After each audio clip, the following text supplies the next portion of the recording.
የኔ ሴት ስትሄጂ የመታሽ እንቅፋት ስትመለሺ ከደገመሽ ድንጋይ እሱ ሳይሆን አንቺ ነሽ። ይሄ ማለት አንድ ሰው ጎድቶን በድሎን ወይም ደግሞ አስከፍቶን አስለቅሶን የነበረው ሰው ተመልሶ ወደ ህይወታችን ሲመጣ ተቀብለው ነው ህይወታችን ውስጥ አስገብተን እንዲጎዳን ከፈቀድንለት ያ ሰው ጥፋተኛ ሳይሆን እኛ ነን ጥፋተኛ፣ እኛ ነን ያልገባን ማለት ነው፣ በሌላ መንገድ ማለት ነው።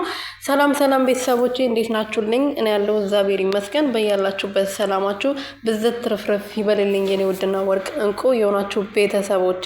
እንግዲህ ይሄ ጥቅስ በጣም ስለተመቸኝና በጣም ደስ ስላለኝ ነው ያመጣሁላችሁ ማለት ነው። አብርሃም እንግዲህ የአብርሃም ሴቶች አብርሃም የሚያቅፋቸው ሴቶች የማየው አስተያየቱ ራሱ እኮ ሌላ ነገር ነው። ሌላ ፍቅር የሚያስዝ አስተያየት ነው የሚያያቸው ማለት ነው። ሳያቸው በቃ የሆነ አላ እኔ እንጃ በምን አይነት እንትን ራሱ እንደምገልጸው አላውቅም።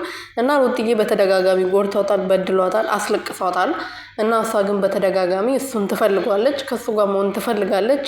ይሄ ማለት ደግሞ የመታን ድንጋይ ተመልሰን ስንመጣ ያ ድንጋይ ራሱ ከመታን ድንጋዩ ሳይሆን እኛ ነን ድንጋይ ያልገባን፣ ድንጋይ መሆኑ እንቅፋት መሆኑ ያልገባን እኛ ነን እንጂ ያ ድንጋይ ምንም ጥፋት የለበትም ማለት ነው። ስለዚህ ሩትዬ ራስሽን ልታስከብሪ ይገባል። ከአብርሃም በቃ እውነት ከተለያያችሁ ከአብርሃም ህይወት ወጥተሽ የራስሽን ህይወት ልትኖሪ ይገባሻል። ይሄን የመሰለ ልዑል የሆነ ልጅ አለሽ።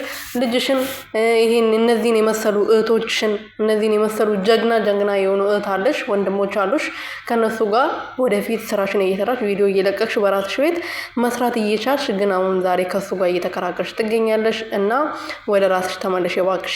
እኛ ያንቺን ለቅሶ ማየት አንፈልግም። በቃ አንቺ ተደስተሽ ስቀሽ እንድትመጪልን ነው የምንፈልገው እንጂ አልቅሰሽ እንድትመጪ አንፈልግም።